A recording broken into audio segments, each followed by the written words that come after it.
Bukan zaman kata bila kau pencet kau bersedia untuk mati, tak ada. Umur 40, 41 kalau Allah nak panggil dia, panggil dia. Kan? Ini bini kat rumah ada.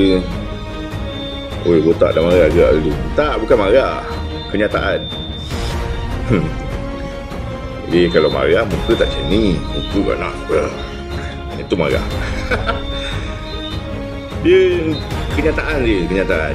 Aku cakap ni untuk semua, termasuk diri aku sendiri.